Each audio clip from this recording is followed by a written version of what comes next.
मैं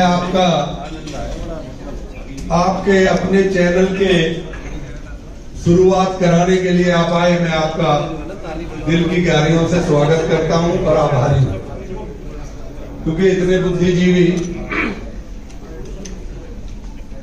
बुलाए पे आ जाए, परमात्मा की कृपा हो। और मैं ये कहूंगा कि कोई भी भाई जो मीडिया से जुड़े हुए हैं, जो आज इसमें आए, वो भी सोच रहे होंगे पता नहीं क्या क्या अभी मेरे से सवाल कर रहे थे। तो मैं कह रहा था अभी कि मनमोहन का जो है वो, क्योंकि जो आज इस चैनल का श्री गणेश करने आए तो काले कन्हैया थे, तो वो भी कृष्ण ही थे। तो उनके रूप में आपके बीच में कन्हैया है। मेरी कोई जान पहचान भी नहीं है ज्यादा, और वो इतनी दूर से अपनी मीटिंग छोड़ के, तो वो मैं कहूंगा कि वो भगवान की मर्जी थी, और अपने नाम से ही उनने जज साहब को भेजा। कृष्ण उनका नाम है, और कृष्ण भगवान का ही ये काम है।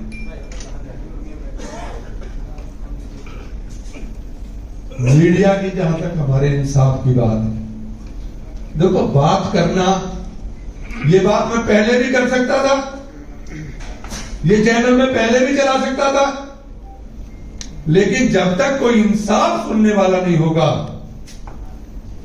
तो इंसाफ की बात करने का कोई फायदा नहीं। तो अब मुझे लगता है कि हमारे मीडिया के साथियों का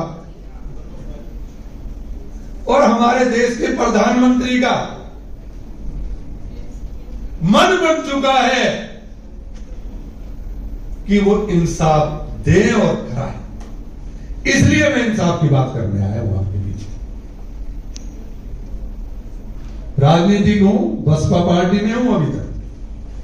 कई भाई लोग कहेंगे पहले भी मैंने एक बार कोई बात चली थी तो मैंने उसमें बोल दिया था, तो लोग सोचने लगे भाई ये बीजेपी की तरफ जा रहा, शायद इसलिए इस बात को बोल रहा। क्योंकि हमारे मीडिया बुद्धिजीवी तो बाल की खाल निकालते हैं। तो आज भी अगर मैं कुछ बोलूंगा, पहले तो मैं सभी भाइयों से कहता हूं, अगर कुछ भी भाई कोई पूछना चाहता है, किसी तरह का मुझसे सवाल करना चाहता है, तो वो कर सकता है। एक माइक उन्हें दे दो, जो भाई भी कुछ कहना चाहता है, क्योंकि बुद्धिजीवियों से अगर कुछ सीखेंगे नहीं तो फर्ज से फलता ही होता है। मंत्री जी, आपने एक दो बार जब प्रेस कॉन्फ्रेंस किया था तो आपने केजरीवाल के बारे में सवाल उठाया था, और उसके बाद एक और उनके बड़े नेता सांसद जो है लाइन लग गई है, समझ लो कि 3-4 डिमांड पे चल रहे हैं, क्या करेंगे? देखिए, मैंने जो पहले कहा था, मैं आज भी ये कहता हूं कि जैसा जो करेगा वो भरेगा। जो इंसाफ की बात में मुझे यकीन हो गया है, जब तो मैं इंसाफ की बात करूंगा। जब इंसाफ करने वाला कोई मुझे दिखाई देगा, तो मुझे दिखाई दे रहा है कि मोदी जी इंसाफ करें। सरदार जी, इधर से विनीश बोल रहा हूँ। जी विनीश। सरदार जी, किस तरीके का आपके चैनल की रूपरेखा है, पहले बताइएगा। किस तरीके से आप इंसाफ दिलाएंगे? कहते हैं कि इंसाफ खबरों से होता है, न्यायालयों से होता है, पुलिस से होता है, या सिर्फ ये क्राइम का चैनल है, या पॉलिटिकल है, या फिर कुछ और भी है? ये थोड़ा सा रूपरेखा बताने की आवश्यकता है ताकि समझ जाए इसको। भाई कहते हैं, बुद्धिजीवी भाई है मेरा, अभी इस चैनल के संचालन करने वाले व्यक्ति ने, जो परमात्मा ने मुझे बेटा के रूप में दिया है, उसने बोला कि ये चैनल सत्य के साथ चलेगा, इंसाफ की बात करेगा, और जिस भाई को इंसाफ नहीं मिल रहा होगा उसको दिलवाने की काम करेगा। चाहे हमें बुद्धिजीवी, बड़े वकील, बड़े अफसर, उनसे रिक्वेस्ट करनी पड़े, लेकिन इसके माध्यम से हम उनको इंसाफ दिलवाएंगे। और इससे बड़ी बात कोई नहीं हो सकती। कहते माँ पे पूत, पिता पे घोड़ा, नहीं तो थोड़ा। और घड़ा नहीं तो थोड़ा थोड़ा। तो मनमोहन ने जो यहाँ पे कसम खाई, उस कसम से बड़ी कसम अगर उस परमात्मा का पूत है, उसके लिए और कोई बड़ी बात नहीं, इससे बड़ी कोई बात नहीं होती। तो ये तो आपको भरोसा कर लेना चाहिए कि अगर करतार सिंह के बेटे ने ये कसम खाई है कि इंसाफ दिलाने के लिए काम करेंगे, और वो मैंने आपको बता दिया, हम काम तो कर सकते हैं, हम इंसाफ की बात कर सकते हैं, लेकिन इंसाफ तो या तो कन्हैया करेगा या मोदी जी करेंगे। तो मुझे दिखाई देता है कई बार सब तरह की बातें होती हैं। हम सदामदा कांग्रेस में नेहरू जी के टाइम से, हमारे पिताजी कोई राजनीतिक नहीं थे, लेकिन नेहरू जी से मिलने जाते थे और नेहरू जी को अपने गांव में लेके आए थे। तो मैं एक जो बात कहने जा रहा हूं वो बहुत बड़ी बात है। गांधी जी ने इंसाफ की बात की, गांधी जी नेहरू जी को साथ लेके आए, इस देश को आजाद करवाया, और वो गांधी जी जो काम करना था उसे पूरा कर गए। लेकिन आज मुझे नजर आता है, क्या नजर आता है, क्यों जो दिखाई देता है वो नहीं कुछ और होता है। तो जो लोग, ये संसार के लोग, हमारे हिंदुस्तान के लोग जो सोच रहे हैं, सब तरह की कई बुराइयां भी करती है, लेकिन मुझे एक बात समझ आती है कि कई बार अच्छाई के लक्ष्य तक पहुंचने के लिए कई बार बुराई भी करनी। अगर इंसाफ दिलाना है तो उसके लिए किसी को सजा भी देनी पड़ेगी।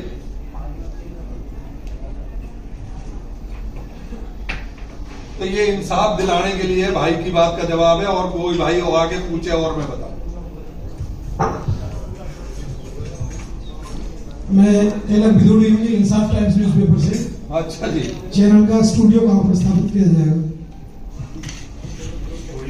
स्टूडियो कहाँ स्थापित करें? भाई स्टेडियम तो अभी जो ना गेटर क्लास में एक छोटा सा हमारा एक फ्लैट है, उसी में बना दिया है। लेकिन अगर आपने और परमात्मा ने हमें शक्ति दी इस इंसाफ दिलाने के चैनल को चलाने के लिए, तो हम राजा आनंदपाल के वंशीज हैं, और उनके गांव अनंतपुर है, उसी के साथ में सूरजकुंड रोड पे ही इसका स्टूडियो बनाए।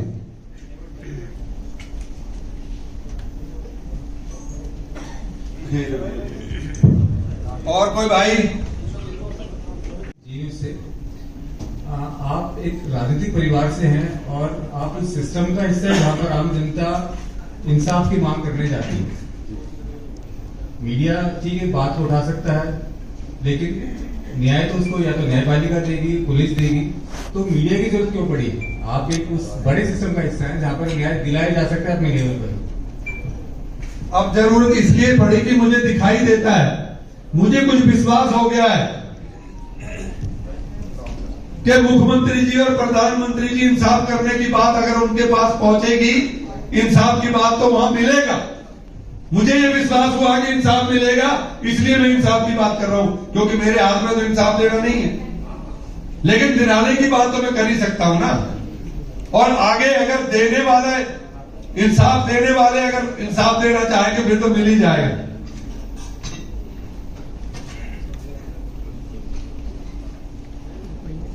ओके, और कोई भाई?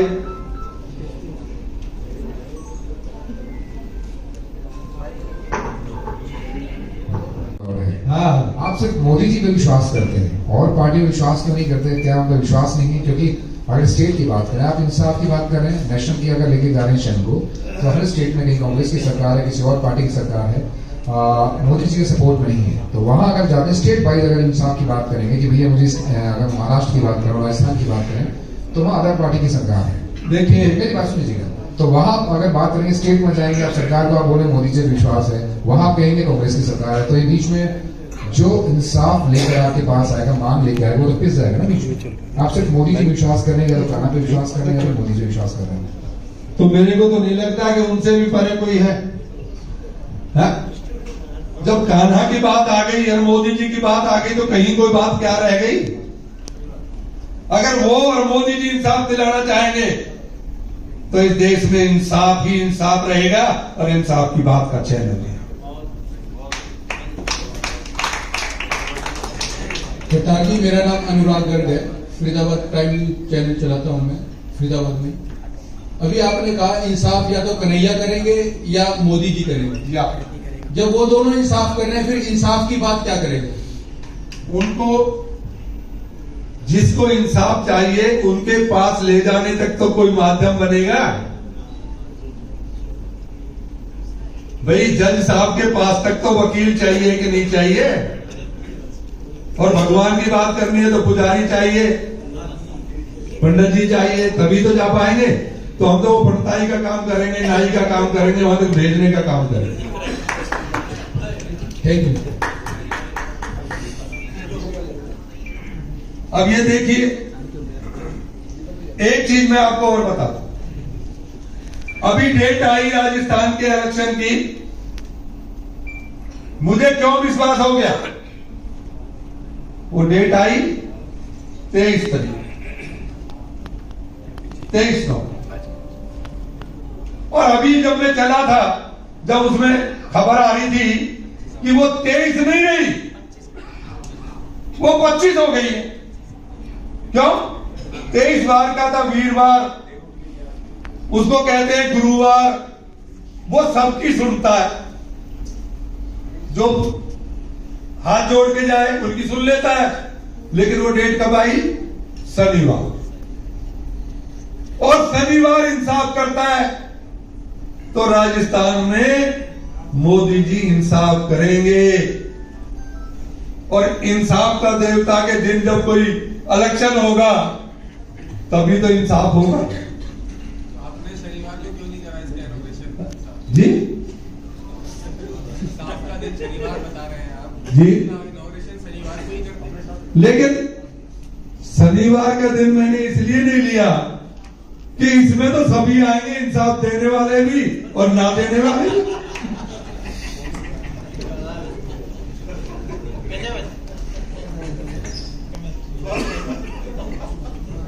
कई भाई कहते हैं कि वहां पे इतनी सीटें आएंगी, मध्य प्रदेश में इतनी आएंगी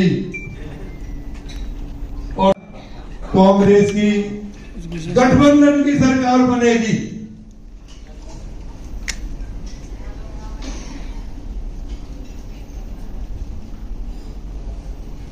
जब कोई ऊपर वाला फैसला ले लेता है, एक छोटी सी बात मैं आपको कहूंगा, अगर आपको भूख लग रही होगी, वैसे तो अभी खाना जरूर करेंगे, पर 10 मिनट मेरी बात सुनोगे।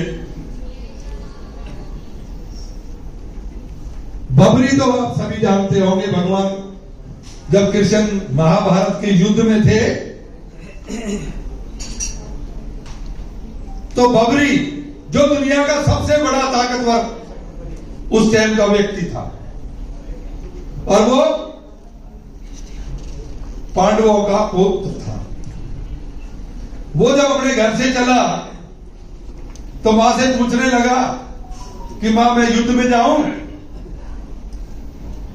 कि बेटा तू जाएगा तो सही, पर लड़ेगा किसकी तरफ से?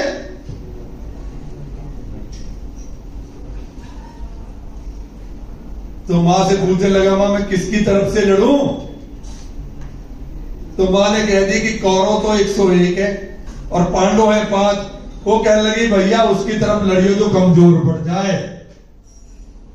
तो उन्हें तो ये सोचा था कि कौरव 5 है, वो कमजोर पड़ेंगे, तो तू अपने पांडवों की तरफ से लड़ना।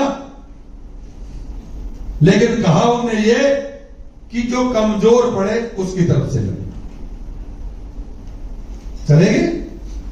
भगवान कृष्ण मिले, कहने लगे भाई कैसे आए बबरी?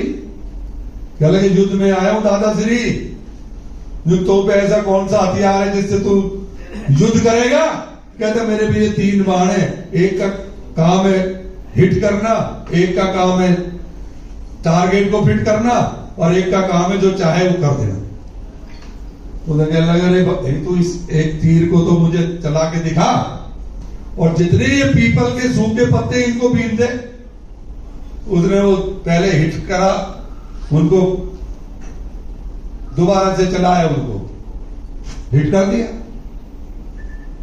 जब हिट कर दिया तो एक पैर भगवान ने अपने पैर के नीचे रख लिया, और जैसे ही सब पत्तों को बीन के उस पत्ते को बीन दिया। भगवान का संतुलन बिगड़ गया, और सोचने लगे भगवान कृष्ण कि अब तो कुछ और ही हो गया। जब ये कमजोर पड़ेंगे तो ये इधर आ जाएगा, और जब ये कमजोर पड़ेंगे तो ये इधर आ जाएगा। तो उनने दिमाग में सोचा और कहने लगे रे बबरी तेरा गुरु कौन है? क्या लगे पिताश्री दादाश्री आप ही हो। कहते वचन दे। गुरु दक्षिणा में वचन दे, और वचन देने के बाद भगवान कहते हैं अपनी गर्दन मुझे। जब बबरी कहता है कि रघुकुल रीत सदा चली आई, प्राण जाए पर वचन न जाए, पर दादा श्री इतनी तो बता दे मेरा कसूर क्या है। तो उन्होंने जो सवाल किया बबरी ने कि बाबू दादा श्री मुझे बताओ कि मेरा क्या ऐसा गलत हुआ, क्या मुझसे कसूर हुआ जो आपने सिर मांगे। फिर भगवान कहते कि बबरी इस युद्ध का परिणाम मैं घोषित कर चुका हूं। इस युद्ध का परिणाम मैं घोषित कर चुका हूं। तो उस परिणाम को बदलने की ताकत रखता है, लेकिन जो मेरे घोषित परिणाम हो जाते हैं वो बदले नहीं जाते, चाहे गर्दन कितनी। तो जो परमात्मा सोच लेता है वो होके रहता है, उसे कोई नहीं बदल सकता। तो ये सब चीजें जो लिख दी है वो ही होगी। और मैं एक बात यही कहने जा रहा था, अभी राजस्थान की बात पे शनिवार की बात आई। कई लोग कहते हैं इतना, क्योंकि मैं रात को जो है डिबेट सुनता रहता हूं, तो उसमें जो है कोई किसी की कोई किसी की कोई किसी की वकालत करता रहता है। लेकिन मैं आज सारे मीडिया के बीच में आपको बता रहा हूं कि 5 स्टेट में चुनाव है, और 5 में से 4 पे बीजेपी आएगी। नोट करो।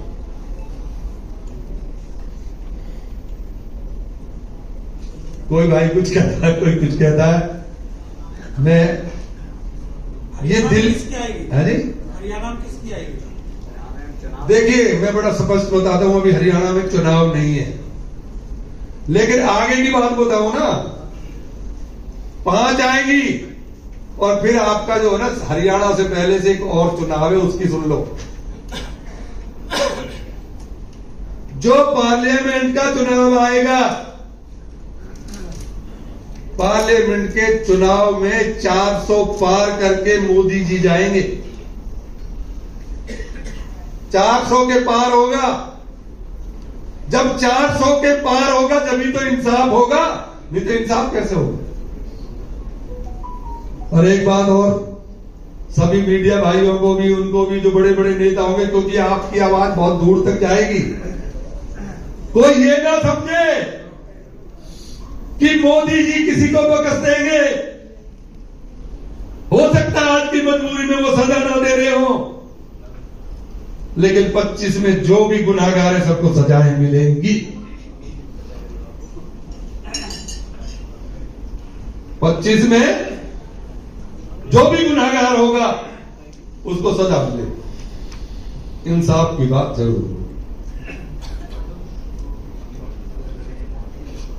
क्योंकि मैं अपने से हिसाब लगाता हूं कि मैं अगर कहीं किसी के लायक बन जाऊं, किसी को इंसाफ देने के लायक बन जाऊं,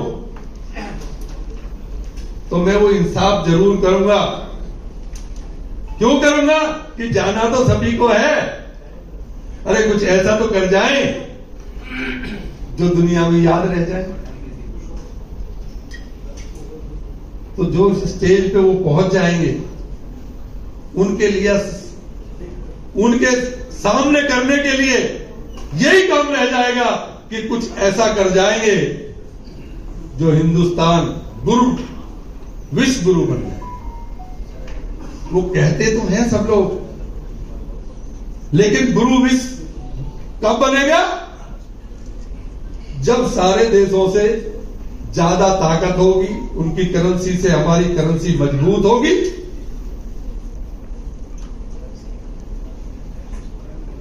तो 25 में वही होगा कि हर तरह से देश सबसे मजबूत है। ये जरूरी नहीं है 25 में कुछ सजा मिलेंगी, कुछ 30 में मिलेंगी, लेकिन ये जरूर है कि इंसाफ होगा।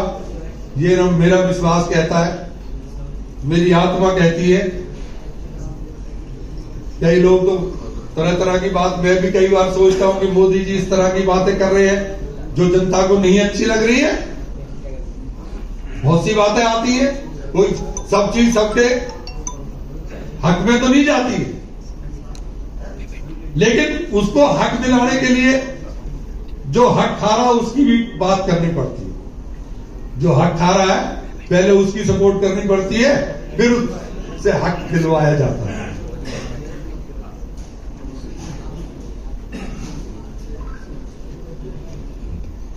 अब ये मत लिख देना कि मैं बीजेपी में जाने वाला हूं।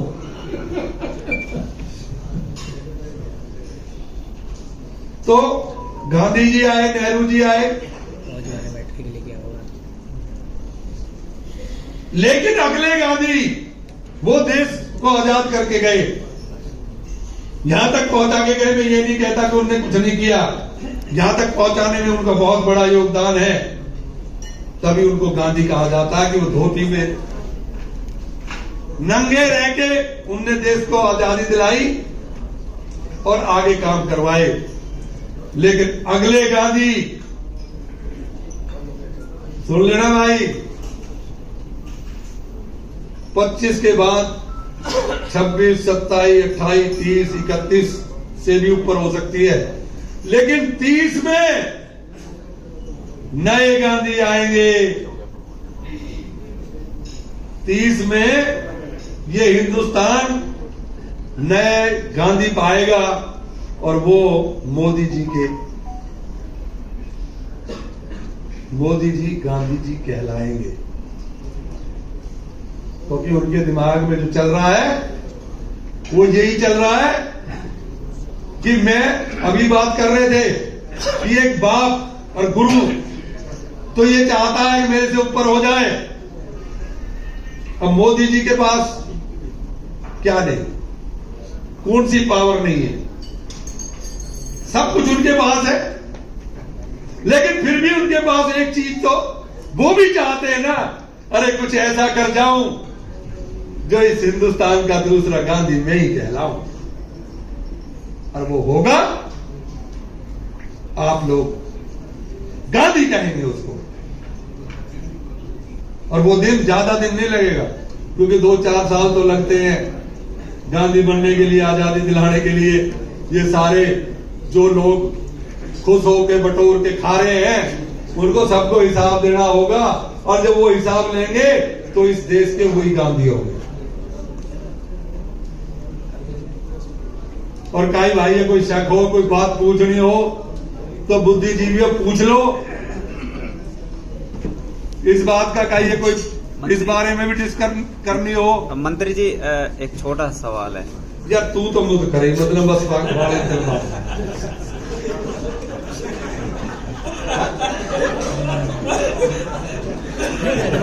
वाले बसपा का आदमी हूँ, मेरा आदमी है वो मेरे से पूछेगा, सोचेंगे मैं बुधवार भैया पूछ ले, तू कहेगा मेरी बात ना हो। हाँ भाई, उधर बैठ गए। हाँ बता क्या पूछे, बता तेरी जवाब देंगे। कुछ छोटी सी बात है, एक जो अभी जो प्रधानमंत्री जी हैं, जो एक रिजर्वेशन है SC ST और पिछड़ा वर्ग का हाँ। अभी महिलाओं का भी देने जा रहे हैं। सरकारी विभागों में ठेकेदारी चल रही है, निजी हाथों में चल रहा है। अगर तू बुद्धि वो पूरा दिया अरे मैं नहीं कह और रहा महिलाओं हूं, को बहुत पहले सुन जी। तू अगर बुद्धिजीवी है तो तुझे समझ जाना चाहिए, जब कोई देश में गांधी आएगा तो किसी में कोई फर्क नहीं रह जाएगा। गांधी ऐसे ही बना जाएगा। अगर फर्क होगा तो कौन गांधी कहेगा? जब गांधी आ रहे हैं फिर भी तुझे चिंता है किसी बात की? सबका हिसाब से सबको हिसाब दिया जाएगा, सबको दिया भी जाएगा, सबका लिया भी जाएगा। और दूसरे भी पूछना था। और मायावती बहन जी की बता दूं, मैं बहन जी के साथ हूं। ये भाई मेरे पास आया था तो मैंने बोल दिया, मैंने कहा देखो बहन जी बहुत बड़ी नेता है इस देश की, हमारी बहुत बड़ी आबादी की वो बहुत बड़ी नेता है, लेकिन जिस तरह का वो रोल कर रही है ना, वो अच्छा रोल नहीं कर रही। और हमारे तुम्हारे लिए बुरा नहीं कर रही, वो अपने लिए बुरा कर रही। जब कहते हैं ना आदमी जो है एक तरफ को चलना चाहिए, हालांकि मुझे सलाह देने की जरूरत नहीं है, पर ये बसपा से जुड़ा हुआ भाई कार्य करता है हमारा, तो इसको भी बता रहा हूं कि अगर इनकी बात सुनी जाती है तो वहां पे यही कहे कि भाई लुढ़का लुढ़का मत डोलो, एक तरफ को हो लो। जब एक तरफ हो जाओगे तो अभी इज्जत मिलेगी।